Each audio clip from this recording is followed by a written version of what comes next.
நம்ம இன்னைக்கு சோலா பூரி ரெசிபி தான் பார்க்க போகிறோம். பொதுவாக நம்ம இந்த ரெசிபியை ரெஸ்டாரண்ட்லலாம் பார்த்துருப்போம், சாப்பிட்ருப்போம். ஆனால் இந்த ரெசிபியை நம்ம வீட்டிலையே ரொம்ப சுலபமாக பண்ண போகிறோம். ஸோ கண்டிப்பாக வீடியோ ஸ்கிப் பண்ணாமல் பாருங்கள். அப்போ தான் நீங்கள் வீட்டில் செய்யும்போது கொஞ்சம் கூட டவுட் வராமல் இருக்கும். ஹாய் ஃப்ரெண்ட்ஸ், வணக்கம். என் பேர் Abhi. Welcome to Indian recipes Tamil. வீடியோக்குள்ளே போகிறதுக்கு முன்னாடி நம்ம சேனல் இந்தியன் ரெசிபிஸ் தமிழை சப்ஸ்கிரைப் பண்ணிக்கோங்க. கூடவே இருக்க பெல் சிம்பிளையும் கிளிக் பண்ணிக்கோங்க.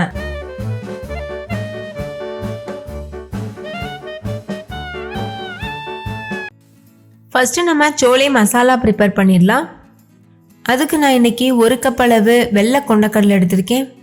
வெள்ளை கொண்டக்கடலையை நல்லா வாஷ் பண்ணிவிட்டு தண்ணியில் ஓவர் நைட் அப்படியே ஊற வச்சுருங்க. குறைஞ்சபட்சம் ஒரு 5-6 மணி நேரத்துக்காவது இது நல்லா ஊறணும். இப்போ இது 8 மணி நேரம் நல்லா ஊறிருக்கு. இப்போ இது ஒரு ஓரமாக இருக்கட்டும். அடுத்து இந்த மாதிரி ஒரு சின்ன சைஸில் ஒயிட் கிளாத் எடுத்துக்கோங்க. இந்த கிளாத் நல்லா க்ளீனாக இருக்கணும். இதில் நம்ம கரம் மசாலா, டீ தூள்லாம் சேர்க்க போகிறோம். எதுக்காகனா சோலே மசாலாவில் பொதுவாக இந்த கரம் மசாலா அதுக்கப்புறம் டீ தூள்லாம் சேர்ப்பாங்க, கலருக்காகவும் ஃப்ளேவருக்காகவும். இப்போ இந்த துணியில் 2 சின்ன துண்டு பட்டை, 1 ஸ்டார் பூ சேர்த்துக்கோங்க. கூடவே 1 மராத்தி முக்கு, 2-3 லவங்கம், 1 கல்பாசி பூ. இது கூடவே கொஞ்சமாக ஜாவித்திரி சேர்த்துக்கோங்க. அடுத்து இதில் 2 டீஸ்பூன் டீ தூள் சேர்த்துக்கோங்க.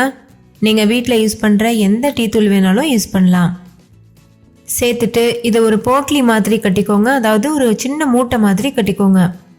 நம்ம சேர்த்துருக்க எந்த பொருட்களும் வெளியில் வந்துடக்கூடாது. அந்த மாதிரி நல்லா டைட்டாக ஒரு முடிச்சு போட்டுக்கோங்க. இப்போ இந்த சின்ன மூட்டையை நம்ம கொண்டக்கடலையோட சேர்த்தே தான் வேக வைக்க போகிறோம். அதுக்கு ஒரு குக்கரில் கொண்டக்கடலையை சேர்த்துக்கோங்க. நம்ம ஏற்கனவே ஊற வச்சுருக்க கொண்டக்கடலையை தண்ணியை வடிச்சிட்டு சேர்த்துக்கோங்க. இது கூட 1.5 கப் அளவுக்கு தண்ணி சேர்த்துக்கோங்க. நம்ம 1 கப் அளவு கொண்டக்கடலை எடுத்தோம்ல, அதே கப்பில் 1.5 கப் அளவு தண்ணி சேர்க்கணும். இப்போ இந்த சின்ன மூட்டையை இது உள்ளே வச்சுருங்க. இதிலிருந்து எசன்ஸ் ஃப்ளேவர்லாம் இறங்கணும். இது கூடவே 2 பிரியாணி இலை, தேவையான அளவு உப்பு சேர்த்துக்கோங்க. நான் ஒரு 1/2 டீஸ்பூன் அளவு சேர்த்துருக்கேன். இது கூடவே ஒரு 1/2 டீஸ்பூன் அளவு ஏலக்காய் தூளும் சேர்த்துக்கோங்க. நீங்கள் ஏலக்காய் வச்சுருந்தீங்கன்னா ஏலக்காய் கூட 2 சேர்த்துக்கலாம். இப்போ ஹை ஃப்ளேமில் வச்சுட்டு 5 விசில் வச்சு எடுத்துக்கோங்க. 5 விசில் வந்ததுக்கப்புறமா ஸ்டவ் ஆஃப் பண்ணிவிட்டு அப்படியே வச்சுருங்க. ப்ரெஷர் தானாக ரிலீஸ் ஆகட்டும். கொண்டக்கடலை வேகிறதுக்குள்ளே நம்ம பூரிக்கு மாவு பிசைஞ்சிடலாம். அதுக்கு ஒரு மிக்சிங் பவுலில் 2 கப் அளவுக்கு மைதா மாவு சேர்த்துக்கோங்க. பொதுவாக சோளா பூரி மைதா மாவில் தான் பண்ணுவாங்க. உங்களுக்கு கோதுமை மாவு சேர்க்க விருப்பம் இருந்ததுன்னா நீங்கள் நம்ம நார்மல் பூரிக்கு செய்வோம்ல, அது போல் கோதுமை மாவு யூஸ் பண்ணி கூட பண்ணலாம். ஆனால் அது நார்மல் நம்ம பூரி சாப்பிட்ற மாதிரி தான் இருக்கும். கடையில் கிடைக்கிற சோளா பூரி டேஸ்ட் வரணும்னா கண்டிப்பாக நம்ம மைதாவில் தான் பண்ணணும். அடுத்து இதில் 2 டேபிள் ஸ்பூன் அளவுக்கு ரவை சேர்த்துக்கோங்க. 2 டேபிள் ஸ்பூன் எண்ணெய் சேர்த்துக்கோங்க. நான் ரிஃபைண்ட் ஆயில் யூஸ் பண்ணியிருக்கேன். நீங்கள் எந்த எண்ணெய் வேணாலும் யூஸ் பண்ணலாம். அடுத்து இதில் 3 டேபிள் ஸ்பூன் தயிர் சேர்த்துக்கோங்க. புளிக்காத ஃப்ரெஷ்ஷான தயிர் சேர்த்துக்கோங்க. சேர்த்துட்டு நல்லா மிக்ஸ் பண்ணிடுங்க. இப்போ இதில் 1/2 டீஸ்பூன் அளவு உப்பு சேர்த்துக்கோங்க. 1/4 டீஸ்பூன் அளவு சோடா உப்பு சேர்த்துக்கோங்க. அதாவது பேக்கிங் சோடா இருக்குல்ல, அது சேர்த்துக்கோங்க.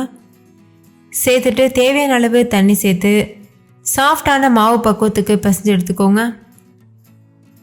நல்ல அழுத்தம் கொடுத்து பிசையணும். அப்போ தான் சோளா பூரி நல்ல டேஸ்டியாக சாஃப்டாக இருக்கும். பாருங்கள், இந்த அளவுக்கு மாவு நல்லா சாஃப்டாக இருக்கணும். கையில் அமுத்தி பார்க்கும்போது தெரியுதில்ல. இப்போ மூடி போட்டு மூடிட்டு ஒரு 2 மணி நேரத்துக்கு அப்படியே ஊற வச்சுருங்க. 2 மணி நேரத்துக்கு அப்புறமா நம்ம இந்த சோளா பூரி செய்யலாம்.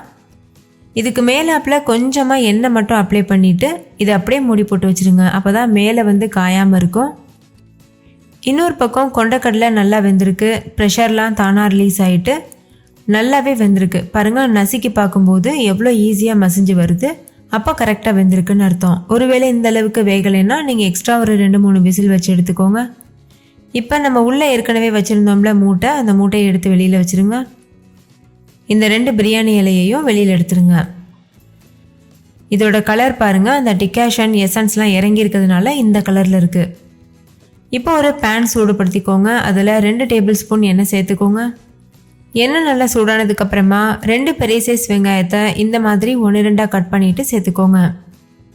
இது கூடவே கரம் மசாலா சேர்த்துக்கோங்க. 1 டீஸ்பூன் சீரகம், 1 டீஸ்பூன் சோம்பு, அரை டீஸ்பூன் மிளகு, 1 பட்டை, 2 ஏலக்காய், 2 கிராம்பு, கொஞ்சம் ஜாவித்ரி, ஒரு 1/4 டீஸ்பூன் அளவுக்கு ஜாதிக்காய் இதெல்லாம் சேர்த்துக்கோங்க.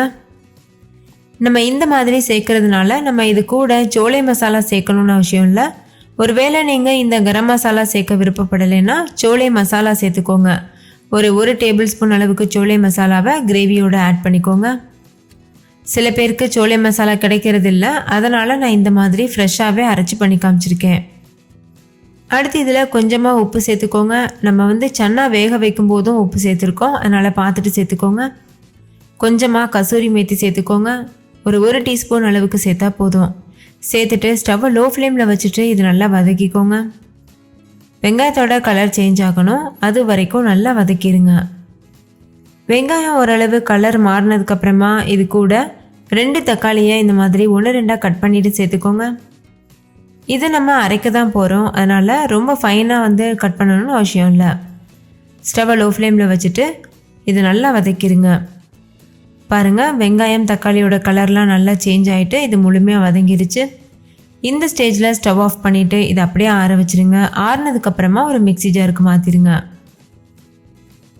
இப்போ இதை தேவையான அளவு தண்ணி சேர்த்து எந்த அளவுக்கு முடியுமோ அந்த அளவுக்கு ஃபைன் பேஸ்ட்டாக அரைச்சி எடுத்துக்கோங்க. இப்போ பாருங்கள், மசாலா பேஸ்ட் ரெடி ஆயிடுச்சு. இது ஒரு உரமாக இருக்கட்டும். அடுத்து ஒரு குக்கர் சூடுபடுத்திக்கோங்க. அதில் 2 டேபிள் ஸ்பூன் எண்ணெய் சேர்த்துக்கோங்க. நீங்கள் எண்ணெய்க்கு பதிலாக நெய் கூட யூஸ் பண்ணலாம். எண்ணெய் சூடானதும் 3 பச்சை மிளகாய் கீறிட்டு சேர்த்துக்கோங்க. ஸ்டவ் லோ ஃப்ளேம்லேயே இருக்கட்டும்.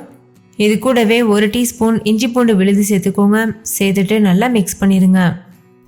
இஞ்சி பூண்டோட பச்சை வாசனை போகிற வரைக்கும் இதை நல்லா வதக்கிக்கோங்க. பச்சை வாசம் போனதுக்கப்புறமா இது கூட 1 டீஸ்பூன் மிளகாத்தூள், அரை டீஸ்பூன் மஞ்சள் தூள், அரை டீஸ்பூன் சீரகத்தூள், அரை டீஸ்பூன் மிளகுத்தூள், 1 டீஸ்பூன் அளவுக்கு கரம் மசாலா இதெல்லாம் சேர்த்துட்டு நல்லா மிக்ஸ் பண்ணிக்கோங்க. ஸ்டவ் லோ ஃப்ளேம்லேயே இருக்கட்டும், இல்லைன்னா மசாலா பவுடர்ஸ்லாம் சீக்கிரமாகவே கரைஞ்சிரும். லோ ஃப்ளேம்லேயே வச்சுட்டு ஒரு நிமிஷத்துக்கு நல்லா மிக்ஸ் பண்ணிக்கோங்க. 1 நிமிஷத்துக்கு அப்புறமா நம்ம ஏற்கனவே அரைச்சி வச்சுருக்க விழுதை சேர்த்துருங்க. சேர்த்துட்டு நல்லா மிக்ஸ் பண்ணிடுங்க. நல்லா எண்ணெய் பிரிஞ்சு வர வரைக்கும் இந்த கிரேவியை நல்லா வேக வச்சுக்கோங்க. இப்போ பாருங்கள், கிரேவி எண்ணெய் பிரிஞ்சு நல்லா வெந்து வந்திருக்கு. இந்த ஸ்டேஜில் ஒரு டைம் நல்லா கலந்துட்டு நம்ம ஏற்கனவே வேக வச்சுருக்கோம்ல கடலை, அதை தண்ணியோடையே இதில் சேர்த்துருங்க.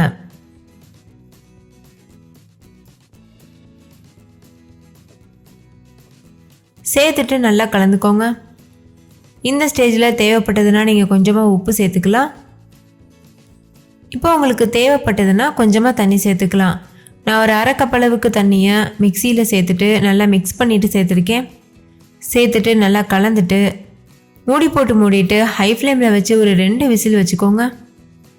2 விசில் வந்ததுக்கப்புறமா ஸ்டவ் ஆஃப் பண்ணிவிட்டு ப்ரெஷர் தானாக வெளியாகிறது வரைக்கும் வெயிட் பண்ணுங்கள். இந்த கிரேவி ரெடி ஆகிறதுக்குள்ளே நம்ம சோளா பூரி தயார் பண்ணிடலாம். இன்னொரு பக்கம் மாவு நல்லா ஊறி இருக்குது, எந்த அளவுக்கு சாஃப்டாக இருக்குது பாருங்கள். நம்ம சேர்த்துருந்த ரவையெல்லாம் நல்லா அப்சர்வ் பண்ணியிருக்கு தண்ணியை. இப்போ இன்னொரு டைம் நல்லா இது போல் மிக்ஸ் பண்ணிக்கோங்க. கை வச்சுட்டு அழுத்தம் கொடுத்து நல்லா பிசைஞ்சுக்கோங்க. எந்தளவு பிசைகிறீங்களோ அந்தளவுக்கு நல்லா சாஃப்டாக இருக்கும் பூரி. நல்லா பிசைச்சதுக்கப்புறமா சின்ன சின்ன உருண்டைகளாக இது போல் உருட்டி வச்சுருங்க. இப்போ நம்ம இந்த மாவை திரட்ட ஆரம்பிச்சிடலாம். ஒரு உருண்டை எடுத்துகிட்டு மீதம் இருக்க மாவெல்லாம் மூடி போட்டுட்டு அப்படியே ஒரு உரமாக வச்சுருங்க. அப்போ தான் காஞ்சி போகாமல் இருக்கும். பூரிக்கட்டையில் கொஞ்சமாக மாவு தூவிக்கோங்க. நான் மைதா மாவு தூவியிருக்கேன். இந்த உருண்டையை எடுத்து வச்சுட்டு நம்ம பூரிக்கு மாவு திரட்டுவோம்ல, அதே போல் தட்டிக்கோங்க. நீங்கள் ரவுண்ட் ஷேப்லேயும் திரட்டலாம், அப்படி இல்லைன்னா நீள் வாக்கில் கூட ஓவல் ஷேப்புக்கு திரட்டலாம். கடைகளில் ஓவல் ஷேப்பில் தான் திரட்டுவாங்க. நான் இன்றைக்கி 2 மெத்தடுமே உங்களுக்கு திரட்டி காமிக்கிறேன். பாருங்கள், இது ரவுண்ட் ஷேப்பு நம்ம திரட்டியாச்சு. இப்போ இது ஒரு உரமாக இருக்கட்டும். அடுத்து நம்ம ஓவல் ஷேப்புக்கு திரட்டிக்கலாம். உங்களுக்கு எந்த மெத்தட் கன்வீனியண்ட்டாக இருக்கோ அது மாதிரி நீங்கள் செஞ்சுக்கலாம். இதே போல் மீதம் இருக்க எல்லா உருண்டைகளையும் திரட்டிட்டு ஒரு பிளேட்டில் அப்படியே அடுக்கி வச்சுருங்க. அப்போ நம்ம பொரிச்சு எடுக்கிறதுக்கு ஈஸியாக இருக்கும். இப்போ பாருங்கள், நீள் வாக்கில் திரட்டி எடுத்தாச்சு. இப்போ இதை நம்ம பொரிக்க ஆரம்பிச்சிடலாம். அதுக்கு ஒரு கடாயில் எண்ணெய் சூடுபடுத்திக்கோங்க. எண்ணெய் நல்லா சூடானதுக்கப்புறமா ஸ்டவ்வை மீடியம் ஃப்ளேமில் வச்சுருங்க. மீடியம் ஃப்ளேமில் வச்சுட்டு நம்ம திரட்டி வச்சுருக்க மாவை இது போல் உள்ளே சேர்த்துட்டு கரண்டி வச்சு நல்லா இது போல் அமுத்தி விடுங்க. சூடான எண்ணெயை அது மேலே இது போல் தெளித்து விடுங்க. பாருங்கள் அந்த மாதிரி 2 பக்கம் திருப்பி விட்டு நல்லா வெந்ததுக்கு அப்புறமா வெளியில் எடுத்துருங்க. எந்த அளவுக்கு நல்ல பலூன் போல் உப்பி வந்திருக்கு பாருங்கள். மாவு நம்ம சாஃப்டாக பிசைஞ்சோன்னா இந்த அளவுக்கு பெர்ஃபெக்டான சோளா பூரி கிடைக்கும். அவ்வளோதான். இதே மாதிரி மீத இருக்க எல்லா மாவையும் நம்ம பூரி போல் பொரித்து எடுத்துடலாம்.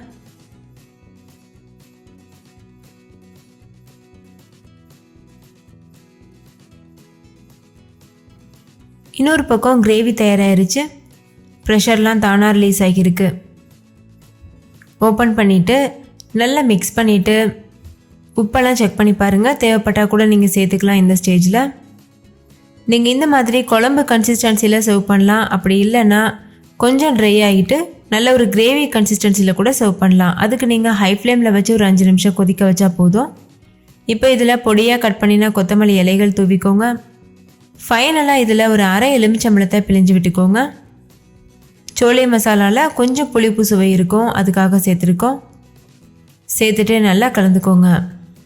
அடுத்து இதில் கொஞ்சமாக கசூரி மேத்தி சேர்த்துக்கோங்க. ஃபைனலாக இதில் 1 டேபிள் ஸ்பூன் நெய் சேர்த்துட்டு நல்லா மிக்ஸ் பண்ணிவிட்டு சுட சுட சர்வ் பண்ணுங்கள்.